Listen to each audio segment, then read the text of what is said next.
Pour rappel, il est le directeur de la lutte contre la maladie Chérif ma bàyyi la nga dalal ko ñu door waxtaan wi. waaw ku mel ni kon moom sasam bi lay na directeur de la lutte contre la maladie docteur xam naa maladie yi bëri na mais dañ ci taxaw ci benn quand même muy cancer ku ne xam na ne ëllëg incha allah 1er octobre. ngeen di tàmbali campagne ñu ko wax octobre rose ngir xeex cancer yi gis nañ ne cancer gynécologique yi moo ci ëpp yi nga xamante ni mi ngi daal soxna yi sonal leen moo tax ñu bëgg a taxaw quand même ci riposte jàngoro ji parce que Covid bi tax na yenn saa yi sax ñu fàtte yenn jàngoro ko cancer mi ngi def ay ravage fii ci Sénégal première question bi ma la bëggoon laaj mooy ci waajtaay yi fu ngeen ci toll. jërëjëf ñu ngi leen di nuyu leen ziar di nuyu ñi nga xam ne ñu ngi seetaan. di rafetlu aussi invitation bi jotaay bu sell la jotaay boo xam ne bu ñu apprécier la. donc effectivement ñu ngi jëm ci lu am solo muy wàllu octobre rose. balaa may ñëw si wàllu activité yi yàlla ñu xool tey ci wàllu cancer. fan la ci toll fan la si dem toll. te cancer ñun suñ si faral di waxtaan dañ koy boole ci li ñuy wax sànq Cheikh wax na ko.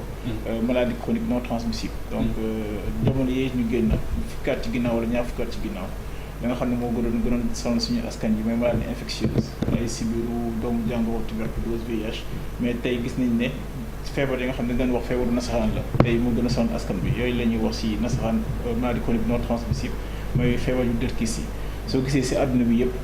li ñuy wax mortalité prématurée mooy ñi nga xam ne dañuy ñàkk seen bakkan toll si fanweer ba juróom-ñaar fukki at soo si jëlee téeméer juróom-ñaar fukki ak benn maladie chronique non transmissible yooyu la te maladie chronique non transmissible yi ñi ràññee nañ ci ñeent mooy cancer maladie cardiovasculaire wax nañ ko sànq ñu doon célébré démb journée mondiale du cœur mooy affection respiratoire chronique ak diabète fii ci Sénégal nag soo ñëwee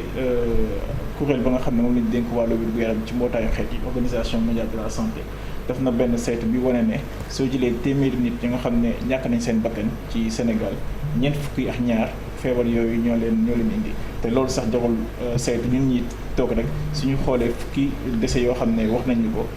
dina am lu solo loo xam ne feebar yooyu la maintenant soo ñëwee ci cancer de façon spécifique ci saytu yi nga xam ne en tout cas estimation yu ñu mujjee jot ci Sénégal 2020 ñi ngi am fukki junni ak benn lu toftal ñetti téeméer ak fukk juróom-ñaar cas cancer. te yow cas yooyu yëpp soo ko jëlee. 11317. 11317 exactement te cas yëpp soo si jëlee cancer yi si gën a ràññee mooy cancer butitu njurukaay bi ak cancer ween donc cancer butitu njurukaay soo jëlee téeméer fukk ak juróom-ñaari cancer butitu njurukaay la soo jëlee cancer ween yi soo jëlee téeméer fukk ak juróom-benn yi cancer ween bi la cancer du sein loolu moo tax justement octobre rose dafa nekk benn période boo xam ne dañuy gën a ñoñal dañuy gën a dëgëral dañuy intensifier lépp la nga xam ne ñu ngi koy def ci wàllu xeex cancer du sein maintenant au niveau mondial. mais est-ce que c'est vrai chaque octobre toujours sax ñuy xeex cancer mais octobre bi moo ci gën a ràññee ko est-ce que chaque année ñëw leen di célébrer des fois taxaw ngeen seetlu xool lan moo ci ñoŋ ci repos bi lan lañ ci joyanti ngir quand même defal ñi yor jàngoro ji. Effectivement octobre rose soo ko jëlee dañuy koy célébrer pour cancer du sein maintenant au niveau international le cancer du sein mais le octobre rose lañ ko jagleel mais Sénégal en plus de cancer du sein dañ si boole cancer du butitu njurukaay yi te tey soo taxawee seetlu en tout cas man en tant que directeur de la lutte contre la maladie wax nga ko yéen bi diis na mais yàlla attan na ko satisfaction ba nga xam ne am naa ko ci feebar yëpp en tout cas ci progression fii ci Sénégal cancer si la bokk parce que dafa am lu ñuy wax ci nasaraan continuum de soins mooy wàllu prévention primaire prévention secondaire prévention tertiaire ba soins palliatifs anam aspect boo si jël Sénégal def na si jéego bu am solo ci wàllu xeex cancer su ma ñëwee par exemple si prévention primaire mooy jumtukaay yi nga war a jël pour feebar bi bañ a am ma jox si ñetti exemple bu njëkk bi mooy tey gis nañ ne wax naa ko maladie chronique non transmissible yooyu lu tax ñu ràññee ñeent yooyu parce que wala juróom yooyu dafa am lu ñuy wax ci nasaraan matrice de 5-5 soo ko déggee 5 maladies chroniques non transmissibles 5 facteurs de risque cancer maladie cardiovasculaire affection respiratoire chronique diabète ak troubles mentaux yi ñoom dañu nduróole la nga xam ne moom la ñuy indi li ñu indi mooy wàllu sédentarité mooy toog bañ a yëngal yaram bi wàllu lekkin ba nga xam ne sellul wàllu toog jëfandikoo pon tabac wàllu aussi naan sàngara ak pollution atmosphérique bi je pense que sànq si mu koy wax wàllu changement climatique yi donc yooyu yëpp soo ko taxawalee foog nga xeex ko moo tax Sénégal tey am na jéego yu am solo yoo xam ne def na ko si wàllu xeex tabac gis loi anti tabac bi promulgué nañ ko ñu ngi koy appliqué am nañ aussi benn comité multisectoriel tey soo waxee tabac wala nga wax sédentarité wàllu sport yëpp lu ministère de la santé rek moo si war a def ay jéego mais am na yeneen secteurs yi nga xam ne li si war a docteur yooyu koy jeexalee fu am solo te foofu vraiment dañu bëgg yéen seen jotaay yi ngeen siy ñaax tey suñu waxee cancer waruñu xaar ba nit ci nekk mag pour ñu xeex cancer dañ si ñëw si kanam loolu moo tax nguur Sénégal jaarale ko si ministère bi ñu dénk wàllu wér-gu-yaram ak ministère bi ñu dénk wàllu jàng ndaw yi et ministère de l'éducation nationale def nañ si module yi nga xam ne moom la ñuy jàngale école naka la ñuy tàggatee xale yi si lekk bu sell naka la ñuy tàggatee si def activité physique naka la ñuy tàggatee si bañ a tux ak bañ a jëfandikoo sàngara donc loolu dañ koy war a jàngale si école yi tàmbali nañ ko au mois de juin la ñaari ministres yi lancé campagne boobu pour que ñoom ñu màgg bañ a dund ak cancer. ñu màgg bañ a dund ak cancer bi Cheikh. mais mu mel ni pas bañ a dund ak cancer bañ a am cancer. bañ a am cancer bi mais mu mel ni ñoom laataa ñu koy xam day xaw a trop tard daanaka ñàkkul itam am na koo xamante ne ni mi ngi seetaan bëgg xam mbir mi nan lay dikkee ci nit ki ak itam nan la ñuy war a mën a def ba daal di ci fegu. voilà très bien laaj na laaj bu am solo te dafa mel ni sax yow spécialiste santé parce que da nga may permettre après prévention primaire mais aussi prévention secondaire sànq wax naa que fii ci réew mi soo jëlee téeméeri cancer juróom fukk ak 16% yi fukk ak juróom benn yi cancer yu ween la et ndetteel bi nag lu doy waar la ndetteel bi mooy tey ñi nga xam ne ñooy am cancer boobu soo si jëlee téeméer juróom-ñaar fukk yi day ñàkk seen bakkan 70%. alors 110% yi soo ko analyser li tax ñi gën a ñàkk seen bakkan mooy recours tardif aux soins donc dañuy xaar ba feebar bi law jéggi dayo ñu soog a dem ci kër waa docteur loolu moo tax dañu war a def li ñuy wax ci nasaraan détection précoce donc cancer du fatalité donc nit ñi dañuy classiquement soo nee cancer ñu ne na toog xaar yàlla wala xaar dee cancer ni ñuy defee diagnostic sibiru ni ñuy defee diagnostic tuberculose di ko faj muy wér cancer aussi noonu lañ koy defee di ko faj muy wér. mais docteur na toog xaar yàlla boobu wala lu koy faral di gën a andi c'est surtout prise en charge bu métti bi bu cher bi moom mooy tax ba ñu bari sax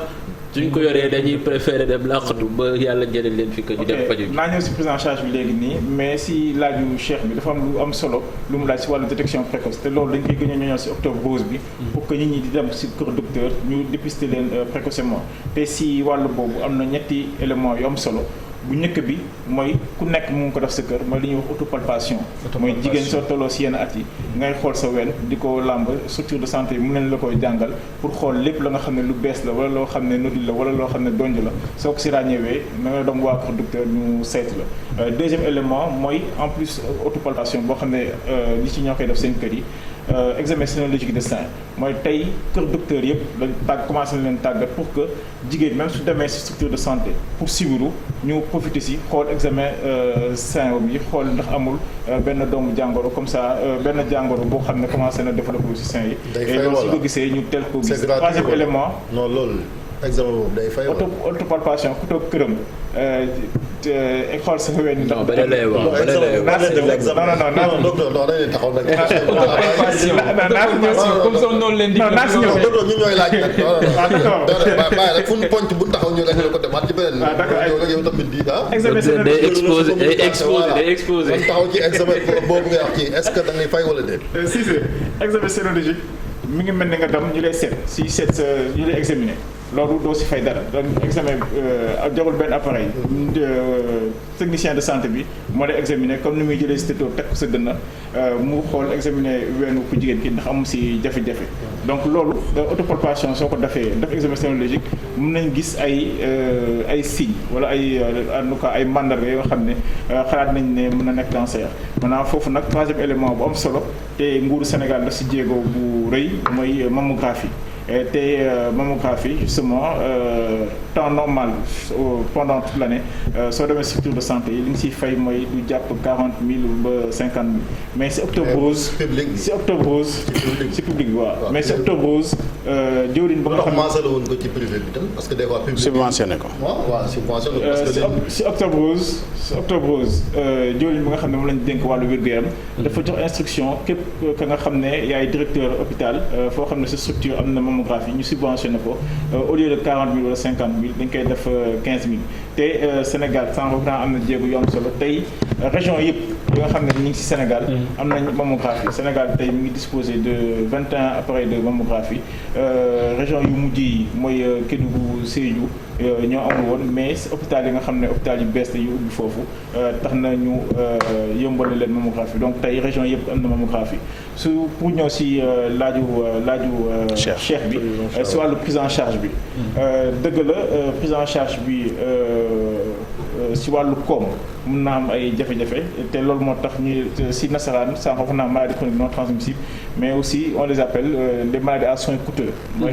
faj bi dafa cher mais nguuru Sénégal là aussi def na si ay jéego yu am solo wax naa ñu ngi si cancer du sein mais depuis le 1er octobre 2019 depuis le 1er octobre 2019 le chef de l'État son excellence monsieur Macky Sall dafa jël dogal wax que ni la nga xam ne mooy cancer du sein ak cancer du col de l'utérus cancer bu wenn ak cancer bu butu njurukaay fii si Sénégal ci wàllu chimiothérapie kenn du ci fay dara te loolu mesure boobu ñu ngi koy appliqué depuis le 1er octobre 2019 te saytu bi ñu nekk a def ci après un an de mise en œuvre gis nañ ne am na juróom-benn junni ak juróom-benn téeméer lu toftal juróom-ñett fukk 6680 doomu aadama yoo xam ne am nañ chimiothérapie boobu gratuitement te si chimiothérapie boobu xam naa après si dina ma ne ndax jigéen ñi wala góor ñi gis nañ ne 5281 juróomi junni ak ñaar téeméer ak juróom-ñett fukk ak benn 5281 ay jigéen lañ te defar nañ ko faj nañ leen ci te fay ñu si dara pourquoi moo am différence boobu ñi nekk 70% yi ñi nga xam ne bénéficié nañ si chimiothérapie bi nekk ay jigéen parce que am na ay góor loolu day tax ñuy wax ñu indi tontu ci ñi wax ne am na yeneen xeetu cancer dëggal am na yeneen xeetu cancer maintenant li gratuit dañ jël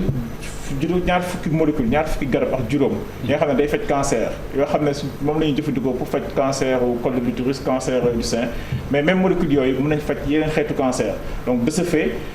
gratuité bi c'est total pour cancer du sein c'est total pour cancer du col de l'utérus mais pour yenn type de cancer yi day am wàññeeku ci lu toll nit su doon fay téeméer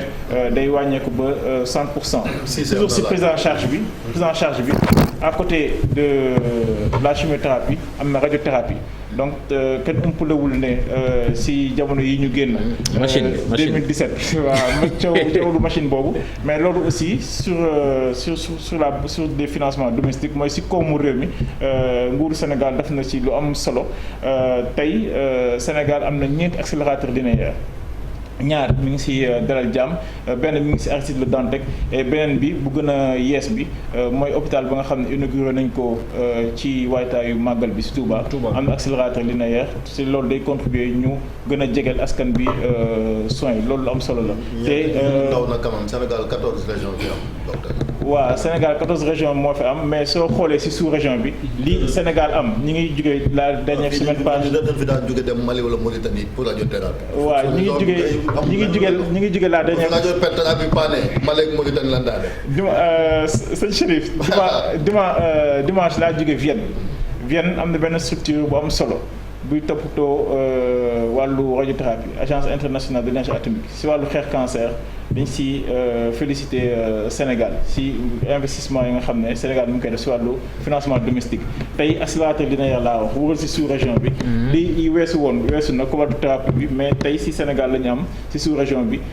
3 unités Touba au niveau dans le cadre de la déconcentration Dakar wax naa ko centre Dalal Jàmm te aussi aspect bu am solo ci jamono yi ñëw si fan yi ñëw njiitu réew mi dina teg xeer bu njëkk bi pose première pierre centre bu mucc ayib fii si Diamniadio mooy centre national d'oncologie disposition yëpp jël nañ ko. man bi ñu koy yàggee annoncé tamit bi ñu koy yàggee annoncé bëri na mais comme on dit dañuy am mbébét am yéene et puis après yàlla moom su ñëwee andi ay jafe-jafe pause première xeex bi jàpp nañ ko mois de juillet ba jàpp date it mu jël disposition mais dañ ko def dans les prochaines semaines mais si wàllu xaatim ak convention ak projet bi projet boo xam ne si ficelé c'est cadré sans Sénégal dina am centre de référence national d'oncologie. bu nekkee directeur de la maladie est-ce que feebar yëpp yemale nañ leen investissement bi nga xam ne nii def nañ ko ci c'est vrai cancer du sein bu butiitu njurukaay bi ak yeneen ñu ngi ciy def mais réew mi dafa am feebar yoo xam ne xëy na du signalé woo sax cancer am na feebar yoo xam ne ñu ngi fi c'est très répandu lu mel ni ki hépatite B par exemple répandu li muy indi xam nañu processus bi muy ñëwee ba ci cancer du foie par exemple cirrhose nag yooyu c'est-à-dire est-ce que ñun du yooyu mooy gën a def dégâts ci biir société bi te xëy na bon peut-être bàyyi réeg ñeneen feebar yi nga xam ne moom lañ gën a teg bët mooy yi am ci ñoom te peut-être hépatite B bi répandrul ci yeneen sociétés yi comme ni mu répandre fi mais fësul xeex boobu nga xam ne ni war nañ ko mën a xeex hépatite te mu am loo xam ne moom la doon def mbas mi peut-être suturaal ñu ba ñu génn ci awante kaas nangam ak nangam transmission yooyu mais loolu fësul en fait ci xeex bi. laaj bu am solo la effectivement en tant que directeur de la lutte contre la maladie ñuy fàttali que Sénégal am na programme bu am solo programme national de lutte contre les hépatites te ci wàllu sànq maa ngi doon wax prévention primaire dafa am effectivement ay xeetu cancer yoo xam ne dafa lëkkaloo ak doomu jàngoro mooy virus te effectivement hépatite si la bokk loolu moo tax nguuru Sénégal depuis quelques années introduire na si programme élargi de vaccination li ñuy wax vaccin contre l'hépatite B à la naissance donc loolu lu am solo la pour que précocement ñu aar ñi nga xam ne ñooy juddu ci Sénégal dafa leen vaccin bi comme ça suñu du ñu mën a am hépatite vraiment lu am solo la xam ne nguur gi def na ko à côté de hépatite bi am na vaccin contre HPV donc HPV mooy moom la ñu mooy indi cancer du col de l'utérus bokk nañ ci koy indi et aussi loolu lu am solo la maintenant effectivement ci wàllu partenariat wax nga ko sànq ci sa jàngat mooy aide internationale dafa am lu ñu wax alignement mooy nit ki soo koy dimbali da nga koy dimbali ci li nga xam ne moo koy gën a sonal te ñun wax naa la ko sànq soo jëlee téeméeri nit téeméeri nit ñi nga xam ne ñàkk nañ seen bakkan ñeent fukki ak ñaar ci maladie chronique non transmissible donc dañu war a gën a ñaax et là je suis d'accord avec vous partenaires yi pour que la même façon ñuy investir ci VIH la même façon ñuy investir ci tuberculose ak yeneen feebar yi ñu investir ci maladie chronique non transmissible yooyu te man sax yenn saa yi dañ may tooñ naan ma mais yow maladie chronique yi ngay gën a defal plaidoyer mais c'est parce que effectivement ndetteel bi foofu la ëppee te dañu war a de façon cohérente autant ñuy xeex maladie infectieuse yi autant ñuy xeex maladie chronique non transmissible bi mais dul ne maladie infectieuse yi am nañ tànk ginnaaw ko dañu war a bàyyi noonu parce que ak yooyu suñu bàyyee suñu loxo rek day am benn recrudescence ba nga xam ne wala benn effervescence boo xam ne mën na ñëw mais je suis d'accord qu'il faudrait que les partenaires allez-y aussi mënuñ fi wax à la veille de Octobre Rose te plaidoyer ñi nga LISCA ak yooyu c'est-à-dire gis nañu ni difficulté bi ci prise en charge bi xëy na sax du malade bi mais ñi ko wër parce que maladie bu yàggal maladie chronique la léeg-léeg accompagnement yi diis lool nit ñi di jóge région pour faju ak yooyu. méthode de vie nga bëgg. entre autres. te vraiment bu ñu amoon terrain ba sax jafe-jafe. pourtant plan yi pare na lépp pare na si projet CNO bi am na il est prévu l'installation d'une maison de vie incha allah pour que nit yi suñu jugee si seen dëkkuwaay. centre national d'oncologie à Diamniadio. dina am maison de vie foofu ci peggu centre bi mais leen li aussi mooy maison de vie baax na lu am solo la nañ si liggéey nañ si taxaw mais dañu war a liggéey si déconcentration mooy nit ci au lieu ñuy jugee seen gox-goxaat yi di ñëw yenn bërëb yi pour faju comme Dakar nu mu amee ay structure de santé structure yooyu dafa war a am ci biir réew mi te loolu commencé nañ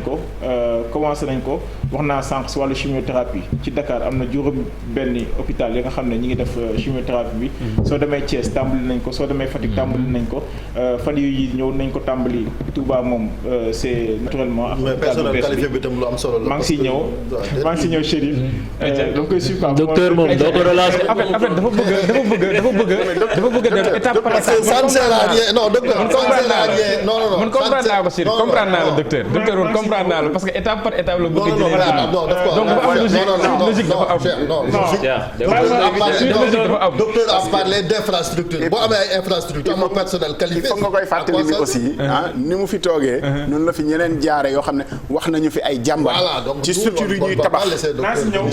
tabax te personnel bi du am wala matériel yu ñuy accueillir te formé wuñu ay nit pour ñu utiliser ko pour dugal leen ci circuit boobu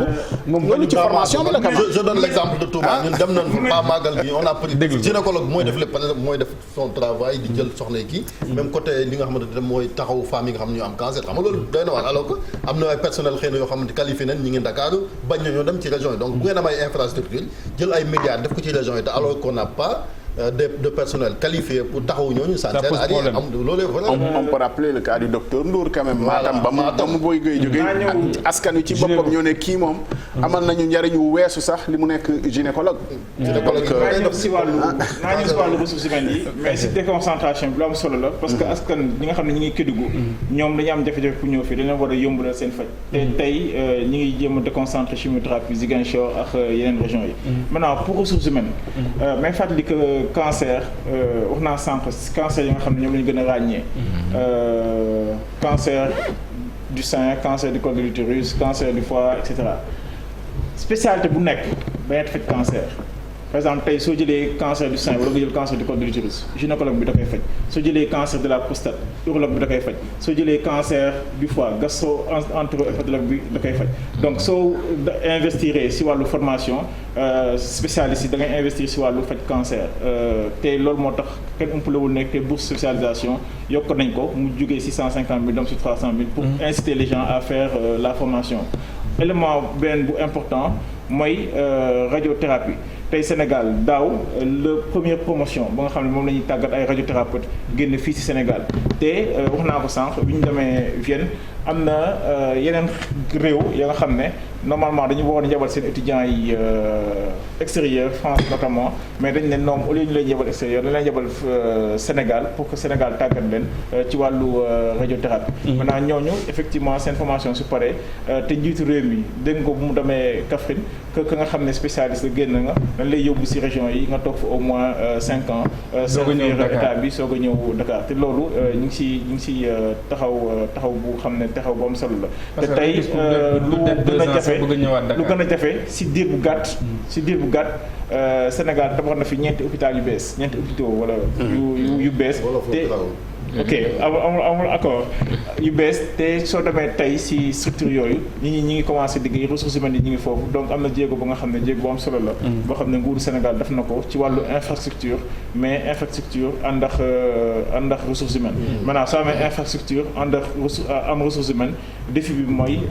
entretien ak maintenance te loolu ñi nga xam ne moom lañ dénk structure de santé yi nañ ci gën a taxaw bu baax a baax. yaa ngi wax sànq Vienne dem ngeen fa félicité nañ leen ok est-ce que ñun ñu ngi contribuer réellement ci recherche bi c'est-à-dire cas clinique yi ñu am est-ce que am nañu fu ñuy expérimenter contribuer ci recherche mondiale bi sax ci wàll boobu parce que am nañu ay cancérologues yu mag quand même yu xarañ yoo xam ne dañ leen soxla fépp ci àdduna bi mais fii est-ce que am na ñun réellement lu ñuy contribuer ci recherche bi. di ngi siy contribuer bu baax a baax ministère de la santé ak experts yi nga xam ne ñi ngi liggéey si wàllu cancer régulièrement dañuy def ay recherche si wàllu ci fànn boobu wax naa sànq que ni introduire nañu ay vaccin mais vaccin yooyu soo ko introduire pour mën a saafara wala mën prévenir yenn cas cancer yi si kaw recherche le base intervention yi nga xam ne dañ koy def aussi soo balaa ministère bi di ko valider ay experts ñooy def recherche jox résultat ministère yi comme ça ñu yóbbal ko par exemple tey ñu ngi utiliser wax naa ci Sénégal octobre rose cancer du sein cancer du col mais am na benn xeet ba nga xam ne dépistage bu bees boo xam ne commencé nañu ko expérimenter fii ci Sénégal def nañu ko ci ñeenti district Fatick Mbour Guédiawaye artistique Dakar Centre te loolu bu ñu ko saytoo am nañ ci ay résultats yu mucc ayib résultats yooyu ñu am moo ñuy permettre ñu passer à l'échelle au niveau national donc loolu ñu ngi ciy def jéego yu am solo bu baax a baax. octobre tendance nga ci ñiy wax fajum cosaan bi mun nañu ko intégrer ci faj yenn pathologie yi xam nga am na lu fi nekk loo xam ne nii vraiment am nañ sax département de pharmacognosie yéen ñi yëpp xam ngeen ko ay ñu xarañ a fa nekk est-ce que mun nañu intégrer loolu wala boog da ngeen yaakaar ni professeur Bassène science bi rek moo war a dox ñu pousse ci loolu parce que dañuy gis ni am na réew yoo xam ne presque dañuy utiliser ñun li ñu am pour faj ay maladies chroniques laaj bi ndax mun nañ ko ndax d'accord nañ ci ndax mun nañ ko boole ci wàllu wér faj tendance bi mooy tendance réew mi tendance nationale bi mooy ci ministère de la santé et de l'action sociale ñi ministère bi toppatoo wàllu wér-gu-yaram am na division bi ñuy wax division médecine traditionnelle donc Sénégal effectivement de médecine traditionnelle dafa bokk ci arsenalam ci wàllu faj la dernière fois célébré nañ fi ministère de la santé encore journée africaine de la médecine traditionnelle te après sax si communiqué ba nga xam ne docteur Ndiaye mi ngi koy def régulièrement mais war nañ koo praticien de médecine traditionnelle ma ñëw praticien de médecine traditionnelle yi dañu ñëw def communication mais dafa am nuance bi lan la ñi nga xam ne ñooy faj nekk ay praticiens de médecine traditionnelle ak ñi nga xam ne maa mën lañ donc maa mën yi moom bokkuñu si man am naa chance damay joxe exemple lu tax ñooñu am naa chance seen kaw mais aussi CNRA war na nekk seen kaw mais organe de presse aussi war nañu dimbali ma joxe benn exemple balaa may génn si point boobu amoon naa chance balaa may nekk si district yi da ñëw ministère nekkoon naa centre référence Marc Sankalé fi ñuy fajee diabète kenn ëmpalewul ne diabète bokk na si complications yi amputation de jambe man maa ngi woon salle de pansement bi lu bëri ay sénégalais yu bëri daga nañ seen tànk nu mu circonstance bi nu mu ñëwee mooy am nañ góom si tànk bi dañ dem seeti maaman xamal la lañuy wax lii mën naa ko faj mais hôpital lay bañ maanaam hôpital bi lay bañ boobu 2-3 semaines après affaire bi di compliqué wu soo ñëwee Abbas Ndao dañ lay xool defal la rajo defal la examen yóbbu la pour ñu dagg sa tànk donc kooku xam nga dernière question problème bi mooy souvent bon loolu day yàq waxtaan bi c'est-à-dire bu ñu bëggee ne rek non maaman xam nga maaman yi moom kenn boolewu leen def naa kenn plaidewul pour maaman yi mais dafa am loo xam ne moo fi nekk tey connaissance endogène la par une validation scientifique je pense que li fi nekk ci xas yeeg yooyu ak ren professeur Bassène Alioune Dior Fall nga xam ne def na thèse am ci lu mel ni Sendieng ñeneen ñu ngi koy utiliser yeneen i pays ñu ngi koy utiliser garabu Madagascar pour faj yeneen ak yeneen Madagascar bi ñu utiliser seen artémisia ñu yuuxu ñu ñëpp wuti artémisia nekk artémisia mu ngi fii c'est-à-dire yooyu la ñuy wax lu tax processus bi gën a gaaw projet de loi bi pour par exemple jox médecine traditionnelle bi voie mais ba léegi amul mu ngi ci circuit ça fait plus de 10 ans dafa am ñoo xam ne vraiment ils freinent des cas de fer te boo waxee le parti pris du pays ñëpp ñoo ci war a dox médecins yi nga xam ne ñoom ñooy freiner mais ñi leen formé ñooy mooy ñi ma tudd léegi bu ñuy def seen formation dañuy jaar ci loxo ñooñu donc amuñu lu ñu leen di xeebee wala di leen xeebal seen science ba tax projet de loi yi nga xam ne moo leen war a jox cadre sax mënagul génn loolu c'est un problème docteur. Je pense que wàllu médecine traditionnelle jooju bi ñu dénk wàllu wér-gu-yaram jox na instruction pour que effectivement division boobu gën a accélérer processus bi pour que mu ñoñ et puis lu si ëpp solo moo nañ ko encadré ñi nga xam ne war nañ si yëngu ñu yëngu si ñi nga xam ne waruñu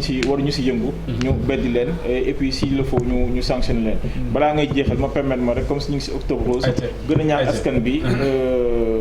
cancer ku mu nekk cancer au sein particulièrement du fatalité du da ngay cancer rek ñàkk sa bakkan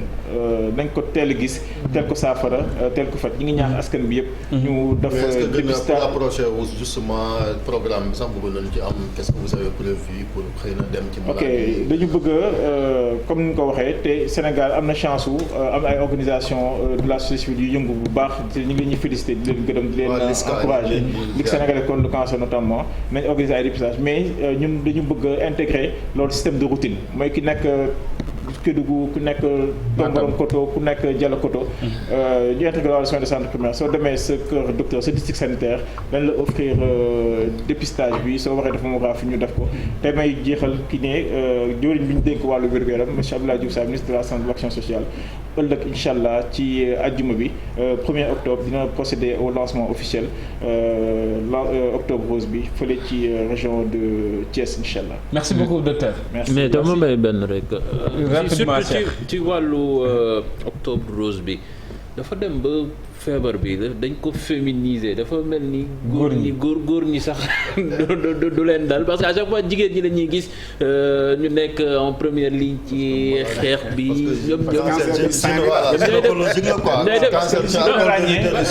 non mais dafa mel ni góor ñi ñoom amuñu.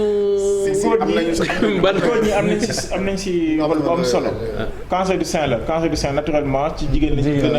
koy gën a gis. mais cancer waaye. non pour mais octobre rose non je sais pour octobre c'est cancer mais warul yem foofu. octobre rose bi cancer du sein la mais comme ni nga ko waxee am na yeneen cancer yi nga xam ne comme cancer prostate. doo ko gis si jigéen ñi si góor ñi nga koy gis. yaa ngi wax cigarette beeg tox beeg tout ça même si sein cancer du sein góor ñi am nañ si rôle bu am solo bu ñu war a jouer parce que gis nañ ne effectivement ay soxna dañuy nekk seen borom kër. jàngoro bi dab leen ñu am cancer du sein. mais après dañ lañu abandonné. Donc ñu ngi ñaax góor ñi ñaax famille yi ñaax askan bi. nit bu nga xam ne dafay dund ak feebar bi. ñu gën ko taxawu jàppale ko mu am saafara ci jàngoroom. mais góor ñi vraiment ñu gunge jigéen ñi parce que jigéen moo yor réew moo yor société. ñoom pourtant ay jàmbaar lañ sax ñu di ko jaajëfal bu baax a baax moom docteur. quand même victime du cancer du sein. métti na trop quoi fii chaque fois nit ñaa ngi fi woote di laaj ndimbal docteur. moo tax dañ leen ñaax li nga fi exposé am na solo effort yi baax na mais ngeen gën a redoubler quand même d'effort pour taxawu maladie yi. d'accord maison de vie bi na gën a gaawaay docteur. d'accord képp koo xamante ne itam yaa ngi dund ak doomu aadama boo xamante ne bëri leen fi pàcc ci émission bi waa Liska ndax ay jàmbaar la. daaw heure bi ñëwoon nañ fi di ñaxtu maison de vie boobu. ba léegi sax teeraay sax ñu koy rappeler rek. d'accord dañuy fàttali docteur donc ñun li ñu wax ñun bëgg nañ tamit nga jottali ñu ko ki nga xam ne